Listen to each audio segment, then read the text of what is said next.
Bom, meninos, semana passada nós começamos, só fizemos uma pequena introdução de um artigo de junho de 65, chamado Os Espíritos na Espanha, a cura de uma obsedada em Barcelona. Então, Kardec vem colocar aqui mais um caso para a gente estudar, de uma cura de uma obsessão. É muito interessante esse caso, ele traz muitas relações com os dois casos anteriores que nós estudamos, né, que é uma forma, eu acho que era uma forma ali de Kardec pegar esses exemplos, né, de vários lugares do mundo e trazer para cá, para a Revista Espírita, para trazer um pouco do campo prático para compor tudo aquilo que ele já havia escrito sobre a doutrina espírita. Né? Quando a gente pensar aqui em 65, Kardec já tinha escrito o Evangelho, então já tinha escrito, ele tinha o Livro dos Espíritos, o Livro dos Médiuns e o Evangelho, já escrito, né? Então, a Kardec vem colocar esses casos práticos aqui, até para tecer essa relação entre todo aquele arsenal teórico que ele havia trazido nessas obras todas, e nesses anos todos, aí, quase 10, né, de revista espírita. E então tinha muita coisa teórica, esses casos práticos, além deles demonstrarem que isso acontecia em vários lugares, ele também vem trazer essa conexão com a parte teórica ali. Então ele vai falar dessa cura dessa obsedada de Barcelona. Na semana passada a gente apresentou a moça aqui, vamos falar rapidamente dela de novo. Esse caso ele aconteceu em 64, e aí Kardec vem falar aqui no comecinho desse artigo que em setembro de 64 ele havia colocado um artigo, uma comunicação vinda lá de Barcelona também, daquele espírito Július, que era o obsessor daquela menina, que foi o último caso que nós estudamos. Então, esse Július que fazia aquelas comunicações lá em Paris, ele fez uma comunicação lá em Barcelona. Ele se apresentou lá, ele falou um pouco daquele caso, e aí Kardec vem falar que para os espíritos não existia o Pirineus, né? Então, o Pirineus são aquelas montanhas que dividem ali a Espanha.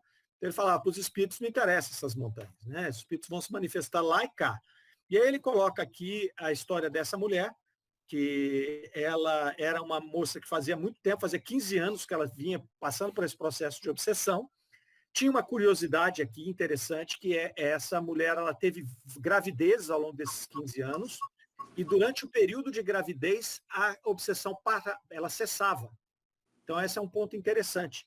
Ela tinha uma obsessão constante, mas quando ela estava grávida, ela não tinha as crises obsessivas ali.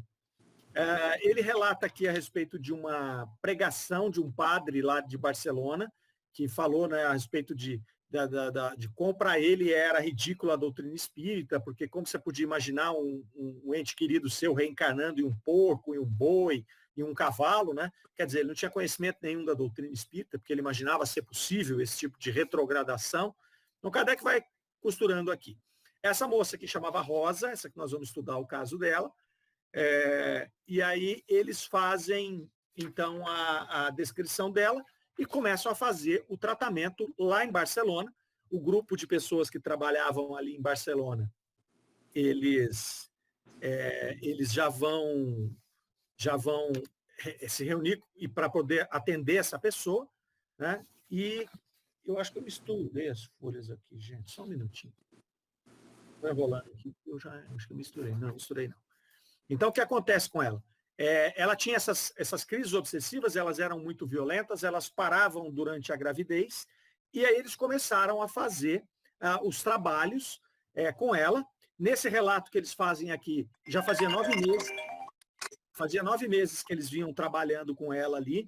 Ela, durante essas crises, ela tinha um trabalho muito difícil ali, ela tinha a força dela ficava muito grande, precisava às vezes de 4, 5 homens para segurar, então era uma coisa bem, bem complicada mesmo. Já tinha passado pelo diagnóstico errado, falando que era crise nervosa, já tinham entupido ela de remédio, enfim, já tinham tentado fazer exorcismo com ela tinha ido para 2 lugares, 2 retiros, onde ela tinha feito exorcismo, em um deles até ela voltou melhor, mas isso durou lá 2, 3 semanas, e depois voltaram as crises de novo. Aí eles pegaram lá uma pessoa que conhecia esse grupo de Barcelona, que era o grupo da Sociedade Espírita lá de Barcelona, levou o caso para eles, e eles falaram, bom, vamos tentar, vamos começar a evocar esse espírito e vamos trabalhar com eles ali, tá certo? Então, nós fizemos essa apresentação semana passada e estamos voltando aqui a dar uma pincelada nela e vamos aí já direto para a leitura. Eunice, você faz a leitura para nós? Por favor.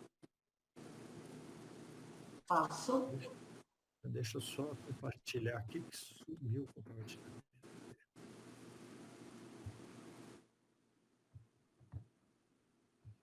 Vamos lá.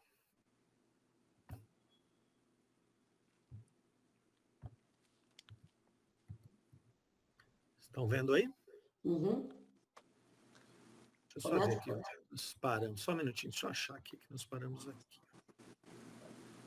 Ele estava apresentando ela aqui, justamente aqui, ó. Isso. Aí foi em julho aí que vai começar. Exatamente, foi em julho último. Pode começar? Pode sim, por favor. Foi em julho último, em 1864, que um de nossos amigos e irmãos em crença nos deu conhecimento desse fato, propondo-nos tentar aliviar, se não curar, essa pobre perseguida, pois ele julgava que se tratasse de uma obsessão das mais cruéis. A doente estava sendo submetida a um tratamento magnético que lhe havia proporcionado um certo alívio. Mas o magnetizador, embora espírita, não tinha meios de evocar o obsessor, por falta de médiums, e não podia, a despeito de sua boa vontade, produzir o efeito desejado. Aceitamos com interesse essa ocasião de fazer uma boa obra. Reunimos vários adeptos sinceros e mandamos trazer a doente. Alguns minutos bastaram para reconhecer a causa da moléstia de Rosa. Era, com efeito, uma obsessão das mais terríveis. Tivemos muito trabalho para fazer o obsessor vir ao nosso chamado. Ele foi muito violento. Respondeu com algumas palavras sem nexo e logo atirou-se furiosamente sobre sua vítima, na qual provocou uma violenta crise, logo acalmada pelo magnetizador.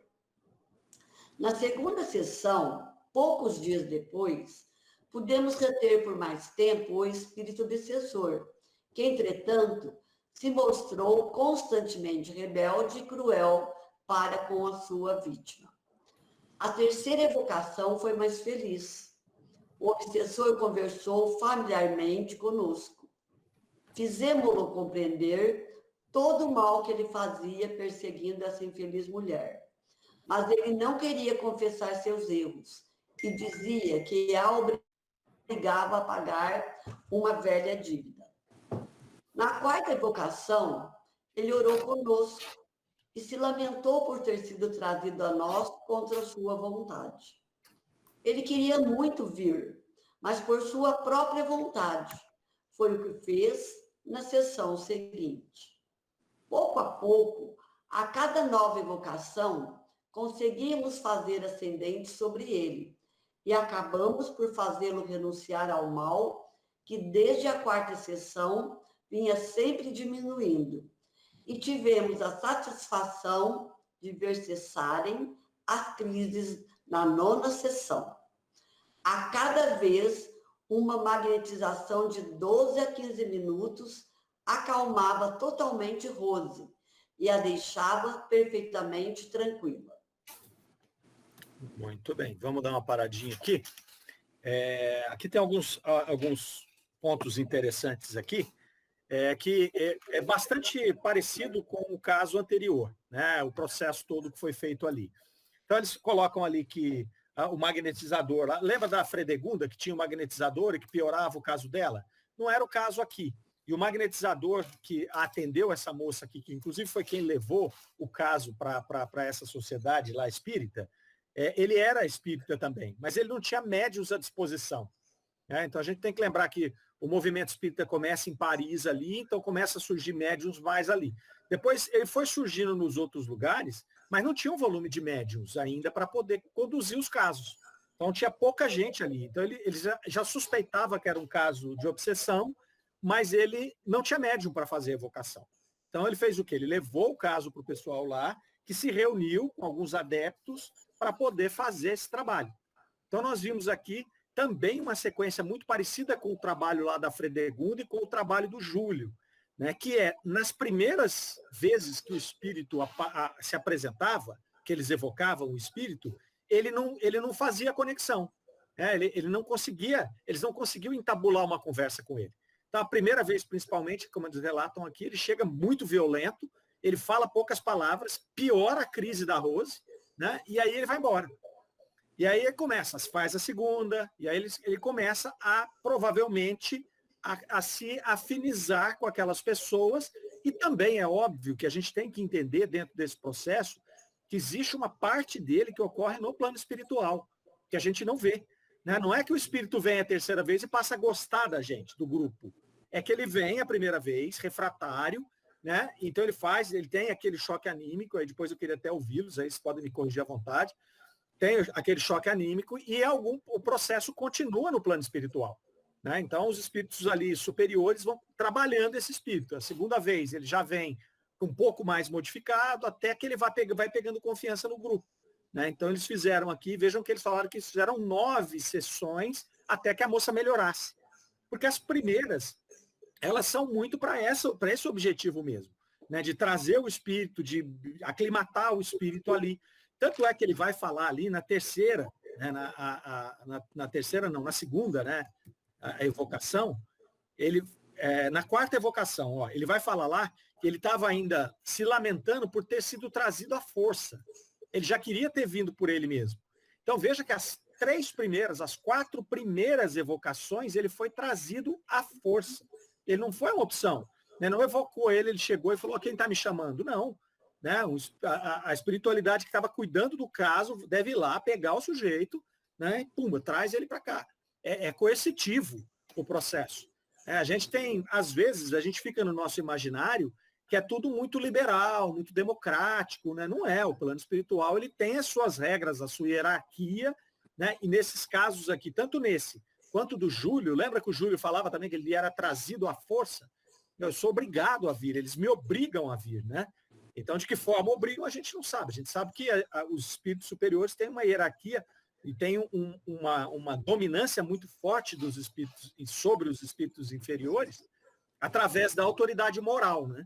Então, eles comandam esses espíritos, mas ele é trazido à força, coercitivamente ali. Então, ele veio essas 4 vezes, na quarta ele foi trazido à força, na quinta ele já veio por ele mesmo.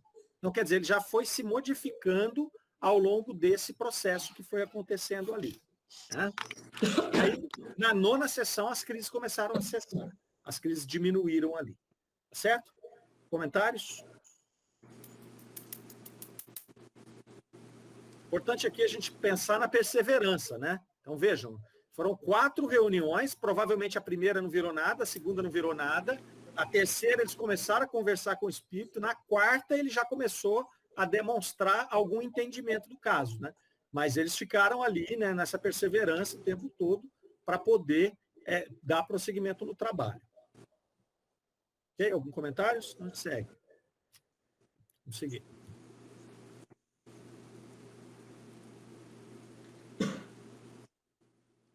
Desde o mês de agosto, já lá vão 9 meses. A doente não teve mais crises e suas ocupações não foram interrompidas. Apenas de tempos em tempos, ela sofreu ligeiros abalos, em consequência de alguma contrariedade que não podia dominar. Mas eram como relâmpagos, sem tempestade, para lhe demonstrar, na prática, que ela não devia esquecer os bons hábitos que tinha contraído para com Deus e os seus semelhantes. É preciso dizer também que ela contribuiu poderosamente para a cura, pela sua fé, seu fervor, sua confiança no Criador e reprimindo seu caráter naturalmente impulsivo.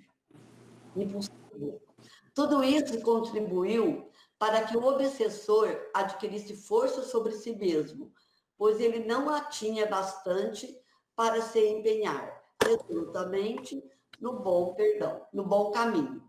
Ele temia as provações que teria de sofrer para merecer o perdão.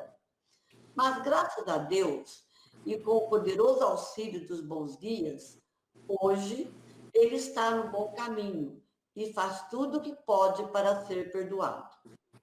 É ele que hoje dá conselhos muito bons àquela a quem perseguiu. Portanto, e que é agora robusto e alegre, como se jamais tivesse sofrido. Contudo, de 8 em 8 dias, ela vem submeter-se a uma magnetização e, de tempos em tempos, evocando seu antigo perseguidor para fortalecê-lo nas boas resoluções. Em sua última comunicação, 19 de abril de 1865.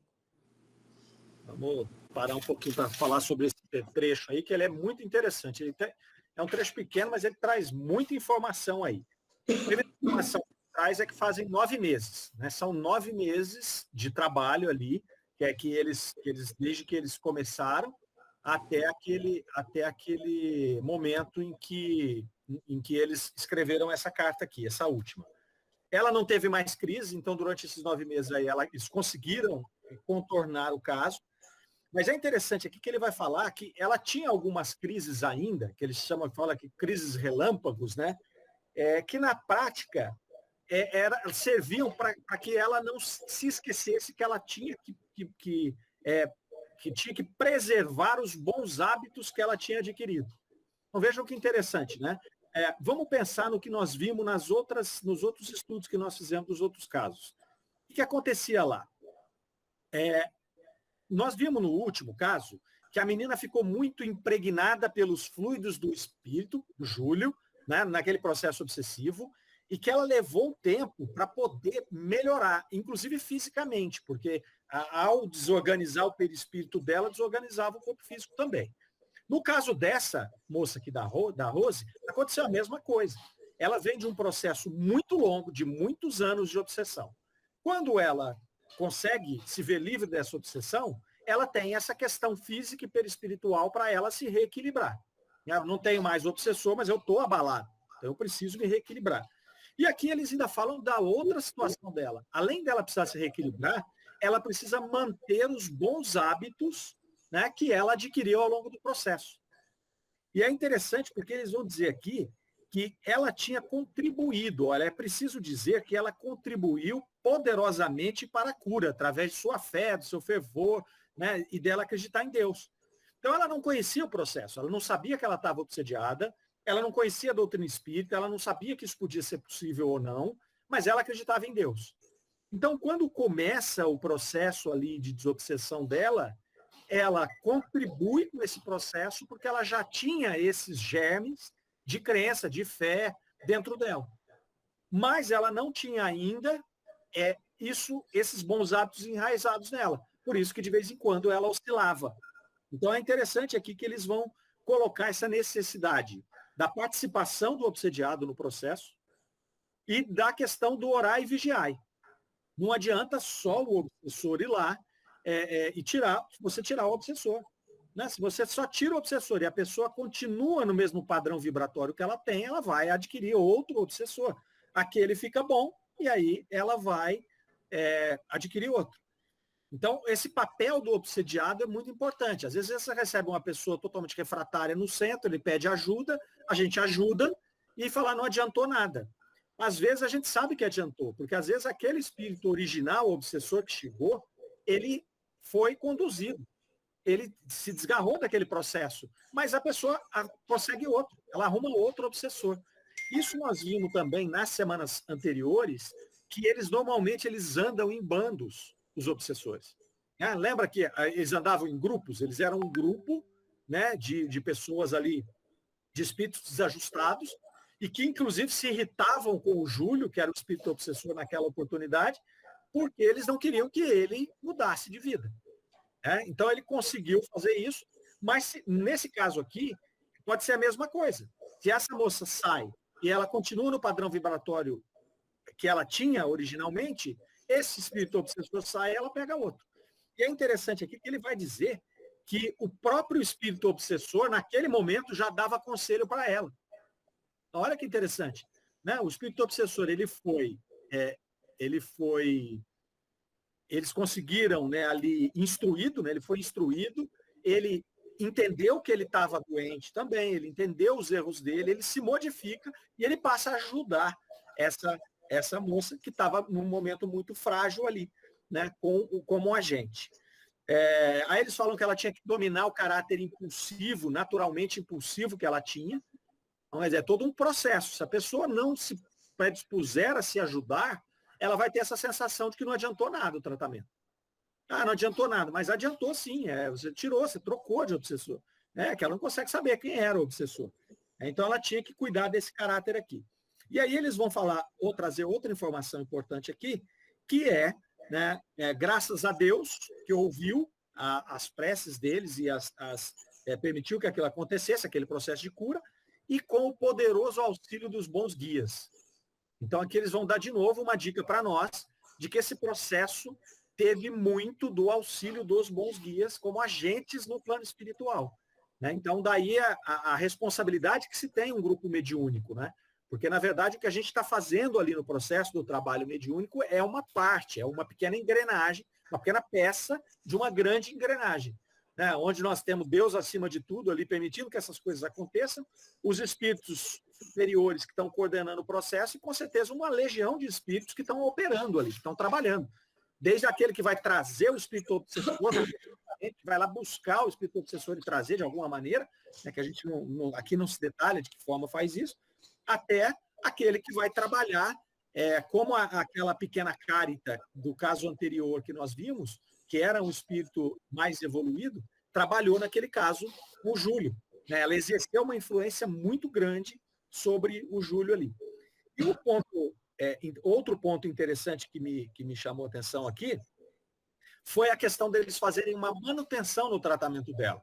Então, de 8 em 8 dias, ela ia lá para tomar o passe, para passar pelo processo de fluidoterapia, né, o processo magnético ali, e de magnetização, como eles falam aqui, e eles também evocavam o espírito. Então, dentro desse período, eles continuaram com o tratamento. Né? Não é ir lá fazer a desobsessão, ok, pode ir embora para casa, está tudo bem, está tudo normal. Não, leva um tempo, porque como a gente já falou outras vezes, isso aqui às vezes levou anos, às vezes décadas, para poder se instalar esse processo de obsessão. Então, não vai ser em 1, 2 reuniões que você vai, às vezes, conseguir, principalmente em processos mais complicados e delicados como esse. Comentar? Mara, interessante isso aí, né? Estava comentando aqui com o Antônio. Tem que fazer esse acompanhamento. Eu até peguei ali uma anotação, porque ontem no Coen, o nosso assunto foi exatamente esse, sabe? Que é o combate à obsessão. E é isso tudo aí que você está falando. Se a pessoa não quiser, nada feito, o encarnado. Não apenas ela, mas as pessoas com as quais ela convive, né?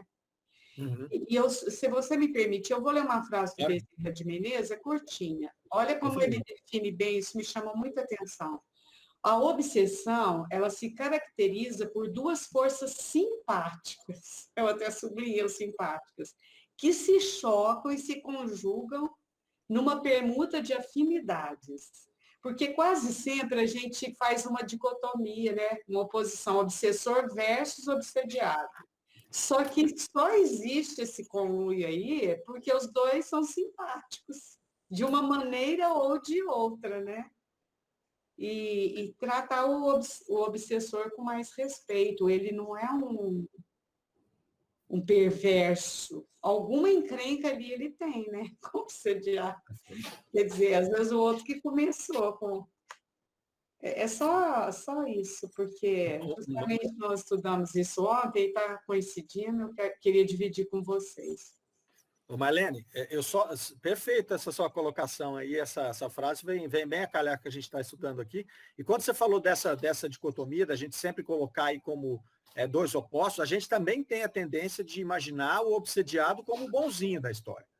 E o obsessor sempre, como você bem falou aí, perverso, né? E nós já vimos casos, né? Tem casos aí, acho que até André Luiz relata algum caso assim, de que vai se conversar depois com o espírito obsessor, né? Vai fazer lá a doutrinação, né? Como se falava antigamente com ele fala, não, mas eu não posso deixar ele sair, porque quando ele sai, ele vem para cima de mim. Né? Então, na verdade, era o inverso. O perverso era o encarnado, não era o desencarnado. Né? Então, quer dizer, e como você bem colocou também, existe aí um relacionamento de séculos. E às vezes esse que hoje está lá, né, na postura de coitado, né, encarnado ali, ele, quando desencarnado, ele foi mais perverso do que o outro. E aí essa simpatia, né, que você, essa frase colocou para nós aí, ela não é gratuita, ela não se dá assim, até porque se um fosse bom e o outro fosse mal, não tinha essa simpatia. Essa é a questão. Por isso que não adianta você trabalhar só o obsessor. Se o obsediado não trabalhar, ele fica e o outro vai. Né? Mas sempre vai ter gente naquela disposição vibratória para poder se acoplar, não é? São as companhias, né? Então, se eu estou lá, eu gosto de ir em bar, eu gosto de ir num ambiente mais carregado, e aí eu tenho os meus companheiros. Se um desses companheiros começa a sair da sintonia, e ele vai para outro lugar, ele fala, eu não quero mais essa vida, eu preciso mudar, ele sai daquele banco e vai sentar outro. Outro vai sentar naquele balcão. Eu vou arrumar outro companheiro de boteco, porque o que não falta é gente ainda. É uma legião, não falta gente em todas as camadas vibratórias, nós temos legiões de espíritos, né?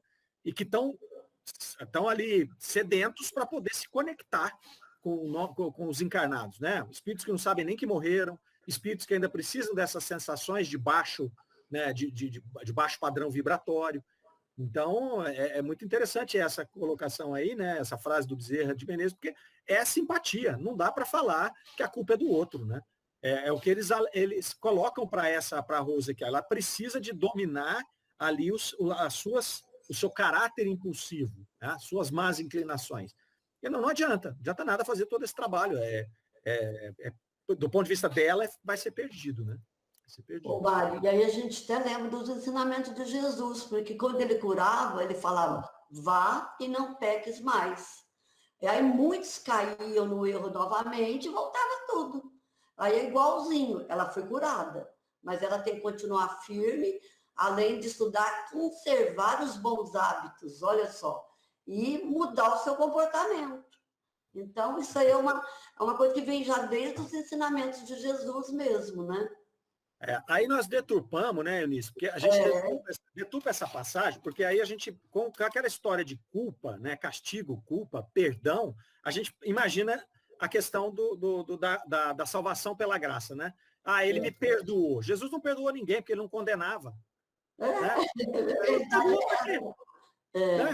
Tanto que para a mulher adúltera, não é? A que estava sendo apedrejada lá, ele falou, mas quem te condenou aqui? Ninguém. Então eu também não te condeno. Eu também não te condeno. Então, ele não perdoou ela em momento nenhum. O que ele fez foi ele dar para ela um conselho. Vá e não peque mais. Um conselho, ele não perdoou. E aí a gente fica nesse negócio, né? Que eu tenho que ter o perdão porque eu sou um pecador. É uma forma de entender diferente da realidade cristã, né? Deus não condena ninguém, Jesus não condena ninguém. Isso é uma coisa que foi deturpada, aí com as penas eternas, com aquela coisa toda, a gente acabou criando essa necessidade de se imaginar perdoado. Né? Mas como é um processo de evolução, é um processo de progressão, né? de reforma de cada um de nós enquanto espírito, essa história de perdão, eu acho que ela não faz muito sentido se a gente entender, né? O vai e não peques mais. É isso aí. A gente tem que mudar. Né? Se você persistir no mesmo erro... Não vai ter jeito, Não vai ter jeito. Igual você falou, um obsessor sai e entra outro. Porque ele vai se curar, mas tem outros que querem entrar. Né? Uber de obsessor. Fica levando para o centro espírita. Oi, dona Ana, pode falar. Você falou em graça. A graça no Espiritismo é a oportunidade da reencarnação. Isso está lá na Gênese, certo?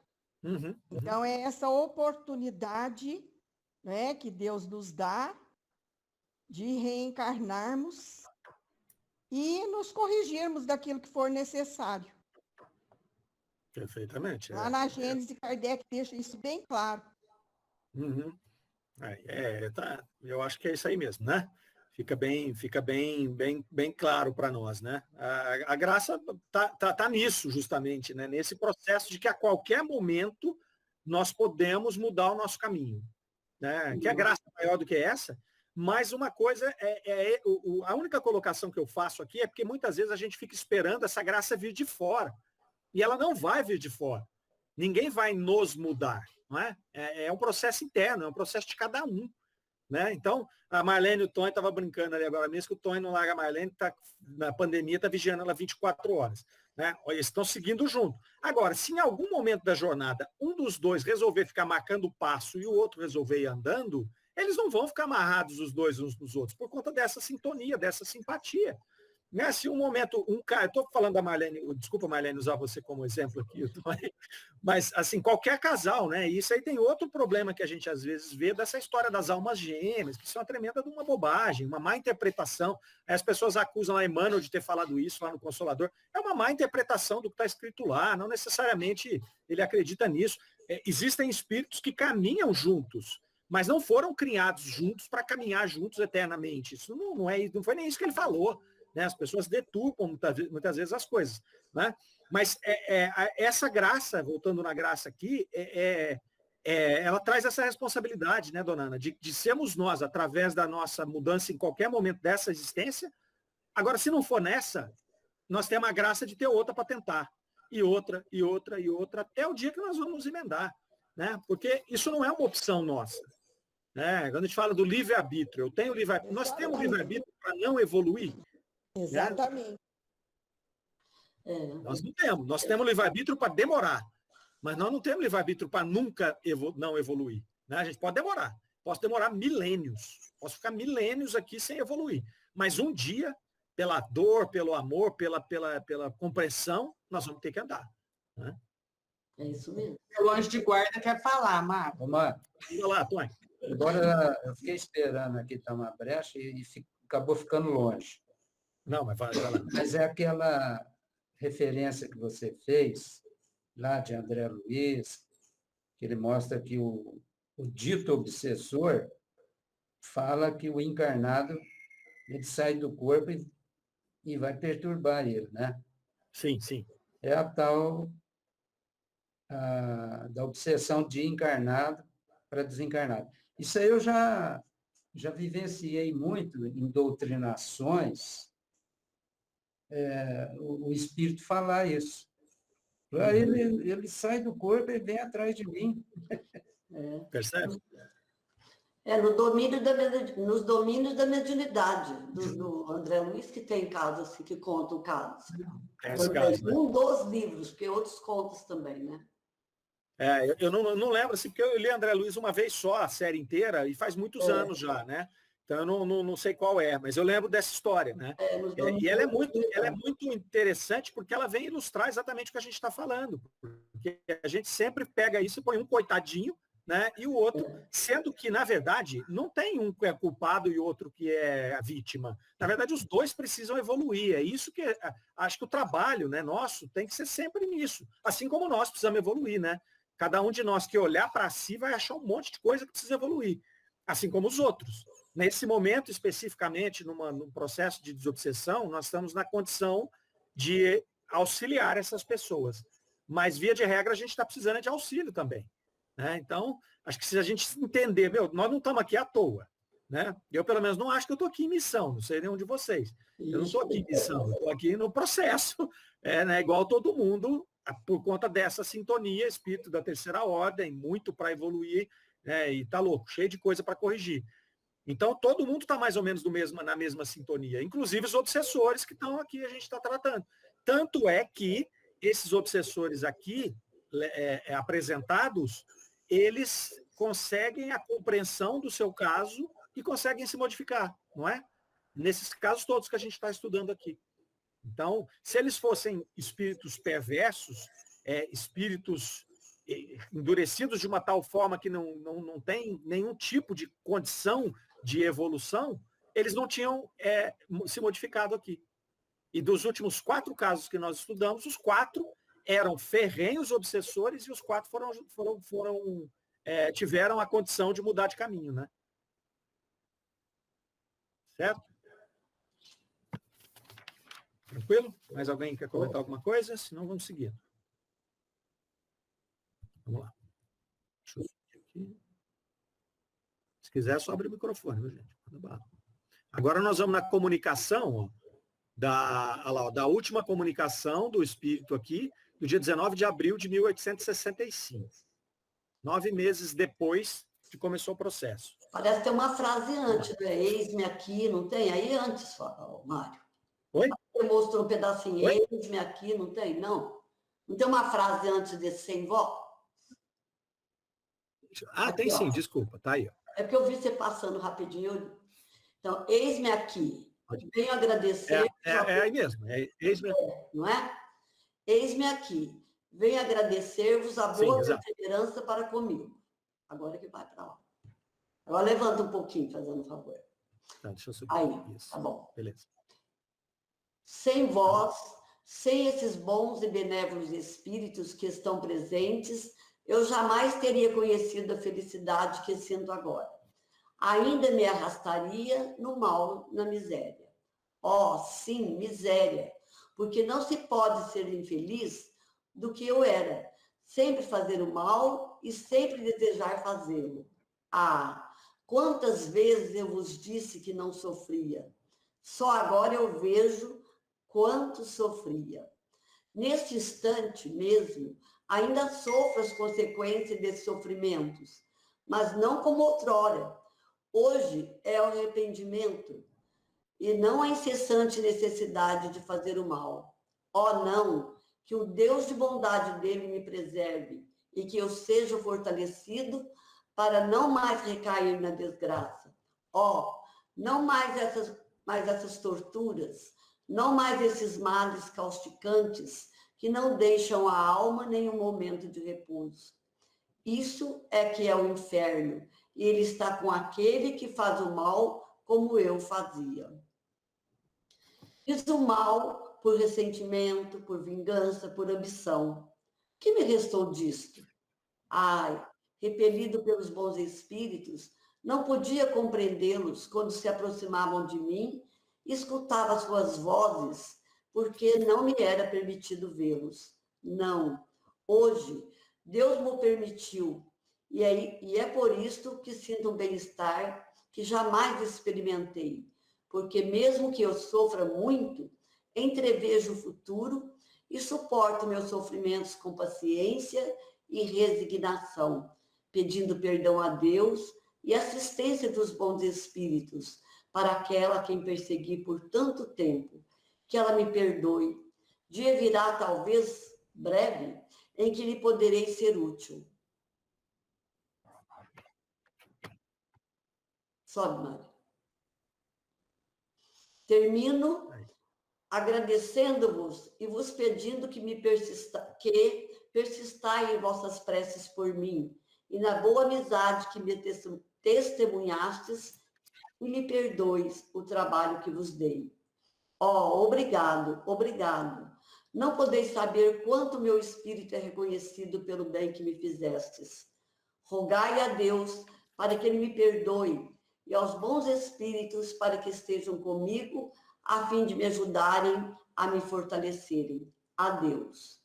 Pedro, depois dessa comunicação, recebemos a seguinte dos nossos guias espirituais. Certo. Ele, na verdade, ele assinou Pedro aí, né? Então, esse espírito aí, ele mostra o nome dele, né? Então, ele assina como Pedro. Essa comunicação, ela é muito interessante, ela traz muita coisa bacana desse espírito e desse caso aí. A primeira coisa que ele coloca ali é que ele vem para agradecer o grupo pela perseverança que teve com ele. Então, veja que ele já estava modificado. Ele chega de um jeito, né? Bravo porque eles forçaram ele a vir, e aí ele vem na última comunicação aqui agradecendo a eles porque eles tinham persistido com ele, enquanto muitos já tinham desistido, tinham tentado fazer alguma coisa e tinham desistido. E aí ele vai falar lá, ó, sem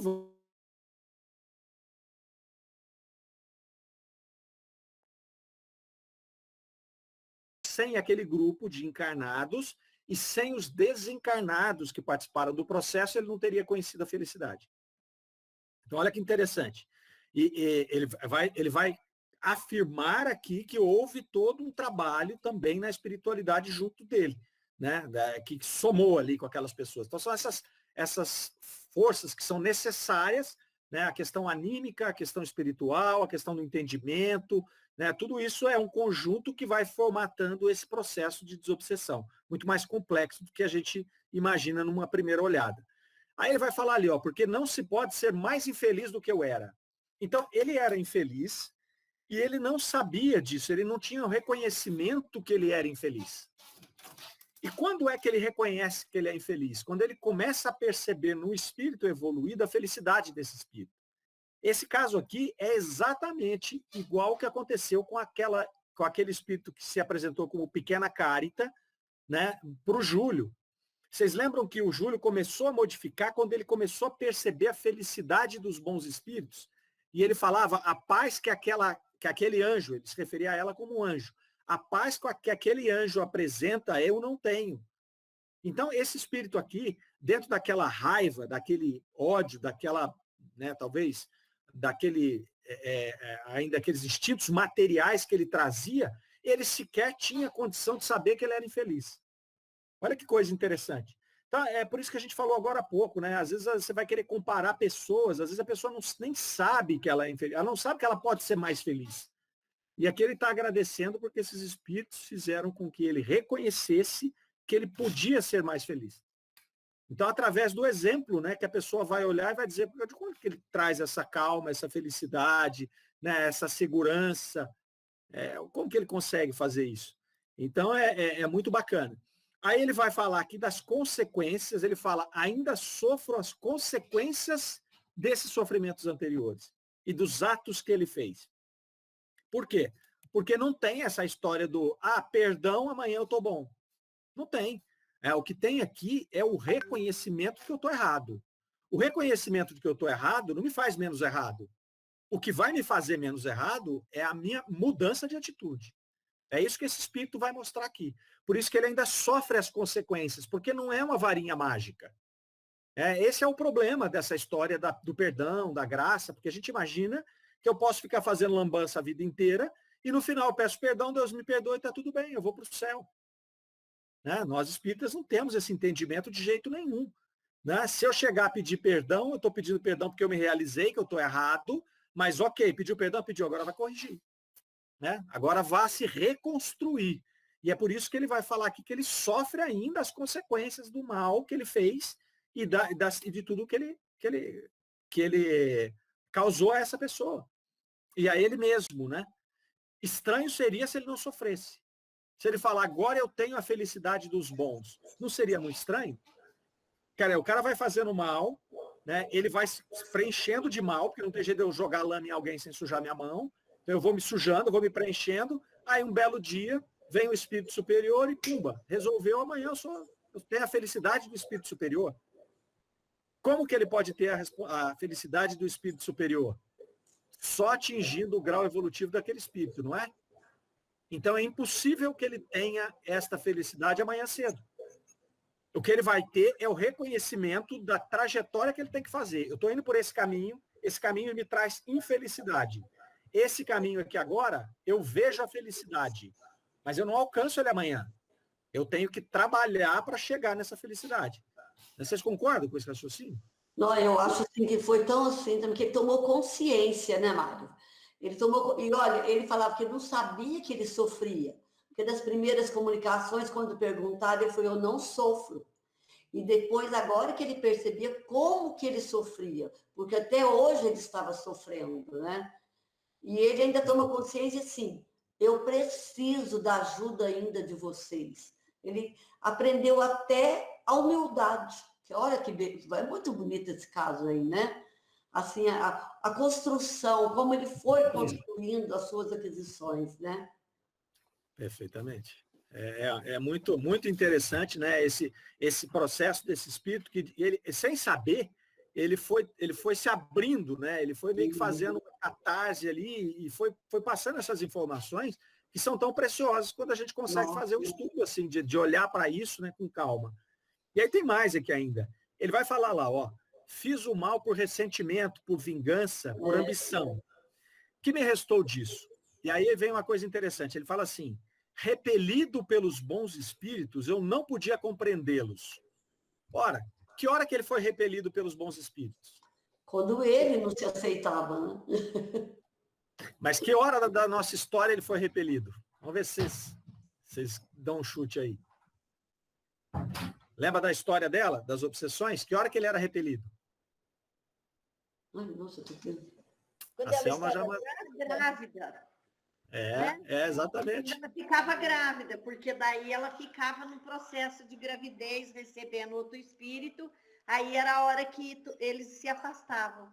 É isso? Perfeito, Dulce, perfeito, Selma. As duas falaram ao mesmo tempo ali. Quando ela estava grávida, ele era repelido pelos bons espíritos, ele não conseguia saber o que eles estavam fazendo, né? Porque ele não alcançava o padrão vibratório desses espíritos para poder entender o que estava acontecendo, né? Eles simplesmente o repeliam. Da mesma forma como eles traziam ele coercitivamente para fazer a comunicação, eles também repeliam ele. Falaram, agora você dá um tempo, porque agora, enquanto ela está grávida, ela não vai passar por esse processo. Olha que a gravidez, ela protege, às vezes, de algumas doenças. O Sérgio está aí, é médico. Tem pessoas que, às vezes, têm uma doença crônica e, durante a gravidez, esse dia mesmo eu ouvi uma grávida falando isso. Ela cessa aquela doença, ela fica protegida, depois volta. E é o mesmo caso, né, com a obsessão. Olha que interessante. Por isso que eles falam que gravidez é um estado de graça. Aí não. Estado de graça, né? É tanto o estado de graça. Veja bem, é o único momento que a gente tem a presença de dois anjos guardiões, dois espíritos protetores conosco. O nosso e o do feto, né? O nosso e o do filho que vai nascer. Então são os dois anjos guardiões que estão ali, né? E aí ele vai mostrar que ele era repelido, né? E eu fiquei pensando que eu estava lendo isso aqui a primeira vez, mas claro que ele foi repelido, né? Será que ele falou alguma coisa aqui? Eu falei, lógico, foi na gravidez, né? Naquele momento lá. Foi muito, muito interessante ali. E ele falava, aproximavam-se de mim, eu escutava suas vozes, mas eu não me era permitido vê-los. Então ele não via esses espíritos superiores. A partir do momento que começa o processo ali, ele vai declarar lá em cima que ele passou a ver, né? Deixa implícito ali que ele passou a ver esses espíritos. E aí não tem jeito, né? Quando você vê um espírito superior, assim, a gente... talvez estejamos todos mais ou menos do mesmo patamar aqui, mas tem algumas pessoas que a gente se aproxima e você percebe que ela é diferente, não é? Você percebe, e isso não tem a ver com inteligência, não tem a ver com questão social, não tem nada disso. Às vezes aquela pessoa chega num ambiente, ela atrai todo mundo, você quer ficar perto dela, por quê? Porque muitas vezes essa pessoa ela já está um patamar, alguns passos na nossa frente, mesmo que ela não esteja muito, mas ela já tem conquistas que a gente não tem. E aí você quer estar perto dela, por quê? Porque ela irradia coisa boa, coisa positiva. Assim como tem gente que você chega e fala, velho, não quero ficar perto dessa pessoa, não. É aquele que está 2 passos atrás. Né? Ele está carregado de coisas mais pesadas, mais densas, que incomodam o nosso padrão vibratório. Assim como tem essas outras pessoas que sobem. Agora, você imagina a gente pegar um espírito superior. Imagina o que é isso. Eu falo, fico arrepiado só de pensar. O que é você poder se deparar com um espírito superior. Né? Isso, quando a gente vê alguns relatos de André Luiz ali, ele falando de visitas dos espíritos superiores naquela colônia espiritual nosso lá, que é uma colônia muito baixa, né? Muito próxima da Terra, a ponto de trazer toda aquela confusão da materialidade. Lembra que eles falam que ele relata que tinha um tubo por onde descia, meio que se materializava o espírito, como se fosse um holograma. Isso é interessante porque, eu não sei se vocês se lembram, fizeram um show há um tempo atrás com um holograma do Michael Jackson. Né? Então, o holograma é um jogo de luzes ali e aparecia o Michael Jackson como se ele estivesse no palco. Na verdade, era um jogo de luz, era uma ilusão. E esses espíritos superiores ali, também não me lembro o livro, eles apareciam dentro desse tubo para trazer a mensagem. Né? Tamanha a diferença de constituição, imagino eu, do perispírito deste para esse. Ele não poderia vir? Poderia, mas é um esforço muito grande. Tem outros equipamentos que podem favorecer isso. Hoje a gente vê esses hologramas, o que a gente está fazendo aqui, né? O que a gente está fazendo aqui não estamos materialmente, mas vocês estão me vendo, estou vendo vocês, não é? O que vocês acham disso?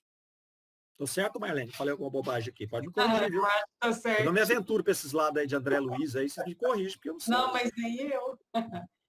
É isso mesmo, Mari. Interessante, né?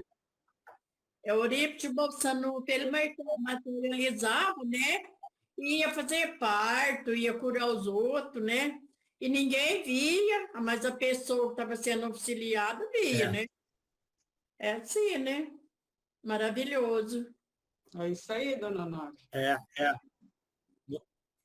Exatamente, dona Nora. No caso dele lá, era o fenômeno da bicorporeidade, né? Ele separava, né? Não é que separava, né? Parte do perispírito se materializava no lugar e aí ele fazia essas coisas tão maravilhosas aí, né? Que era esse auxílio a esses sofredores, que muitas vezes a pessoa falava, não, ele veio aqui sim, ele recebeu. Fazia, tinha gente que fazia tangibilidade.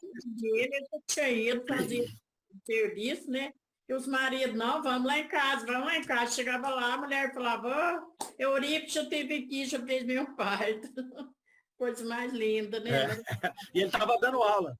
Ele estava dando aula lá em Sacramento, né? É muito interessante isso aqui. Depois aqui, gente, mais no finalzinho desse trecho aqui dessa comunicação, do espírito que agora a gente sabe que é o Pedro, ele vai falar lá que ele está pedindo agora o perdão a Deus, né? Então ele já se identificou como um indivíduo que estava errado, isso é a primeira parte do processo, sem isso a gente não anda, e ele estava pedindo a assistência dos bons espíritos para aquela a quem perseguir por tanto tempo. Olha que mudança que esse espírito passou, né? Ele passou de perseguidor, ele passou de agressor a cuidador, ele passou ali a protetor da Rose, né? E isso se deu por quê? Porque ele passou a gostar dela, né? Não passou a gostar dela, ele passou a entender que ele estava errado. E aí muda tudo o relacionamento dele, né? Muda toda, ao invés dele ser opositor, ele passa a falar, eu estou numa condição de ajudá-la. Então ele vai pedir aqui, quando ele fala, ele vai pedir perdão a Deus pelo que ele fez, olha, eu estava muito errado, e eu, se possível, eu gostaria do auxílio dos bons espíritos para ela, né? Então é muito interessante essa mudança que ele vai fazer ali na curso, e ele vai pedir para que ela o perdoe. Ele fala, eu fiz o mal, eu reconheço que eu fiz o mal, eu gostaria que ela me perdoasse, né? E aí ele pede no finalzinho da comunicação que eles persistam nas preces por ele e na boa amizade, né? Então, por que ele pede que eles persistam? Alguém arrisca? Não é para ele não cair mais em tentação, para ele não cair, e para ele ter força para continuar nesse caminho do bem. Perfeitamente, né? Ele não tem, ele já entendeu que ele está errado, ele já sabe o que ele tem que fazer, mas ele ainda não tem certeza que ele consegue fazer sozinho. Isso, medo de então é por isso que ele pediu essa ajuda ainda. Porque é muito difícil para nós. A gente não muda da noite para o dia. Essa é que é a questão, né? Não vai vir um espírito superior aqui, pôr a mão em mim e eu mudar. Eu não sei se vocês já viram o filme, Paulo, o Apóstolo de Cristo, acho que chama, está na Netflix. Netflix está disponível lá. Eu tinha visto. Não é? É fantástico, não é? Nossa, lindo. Eu tinha visto esse filme no cinema e eu revi ontem. E assim, e é interessante porque, sem dar spoiler, uma hora ele está conversando com o Romano e o Romano fala assim, não vai me convencer. E ele fala, mas eu não estou tentando te convencer, eu não posso te convencer. Eu nunca vou te convencer. É você que tem que se convencer. Então não adianta, eu não tenho essa expectativa de te convencer a virar cristão, né? Ele estava lá falando com esse Romano. E é muito interessante, porque ninguém nos convence, né? Não adianta a gente fazer esse estudo aqui e tentar convencer alguém disso. Se ele não tiver predisposto a entender, igual esse espírito estava, né, com a permissão, ele teve ali a permissão de ter o contato com esses espíritos superiores e tudo, mas ele estava pronto, porque muitos não estão. Quantos viram Jesus e não se converteram? Né?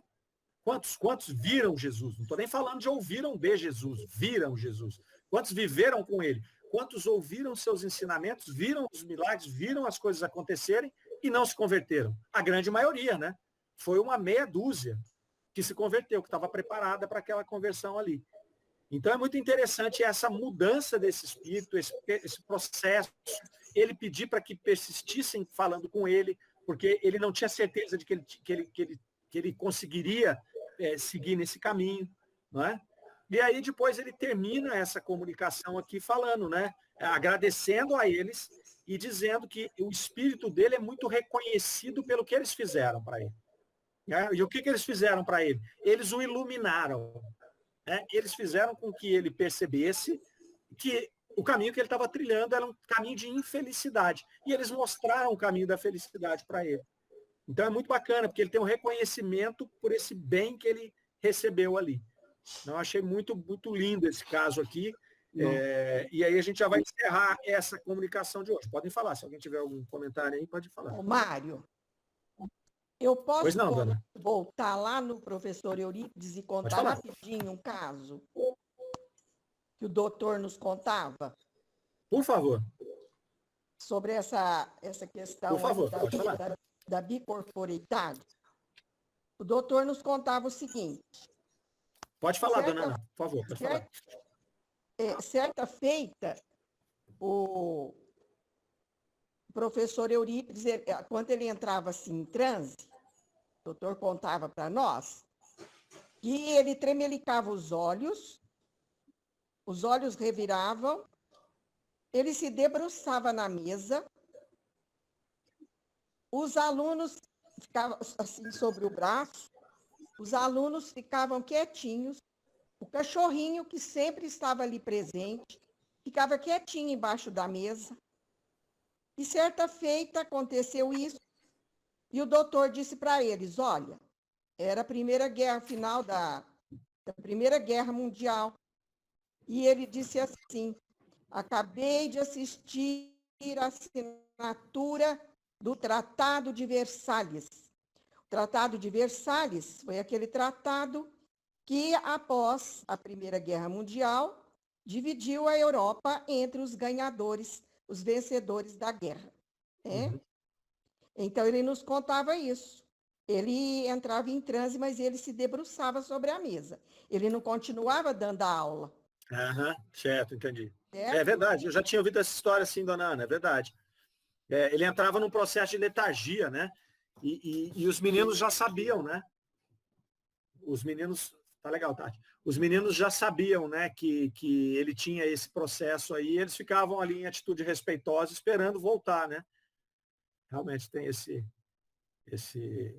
relato aí. Mais algum comentário, meninos? Senão nós vamos encerrando por aqui hoje. E aí, quarta-feira que vem a gente acaba esse caso aqui. Agora tem mais uma comunicação dos guias do grupo e depois os comentários de Kardec a respeito desse caso tão interessante aqui. Certo? Então ficamos assim. Até semana que vem. Fiquem com Deus todos. Bom final de semana.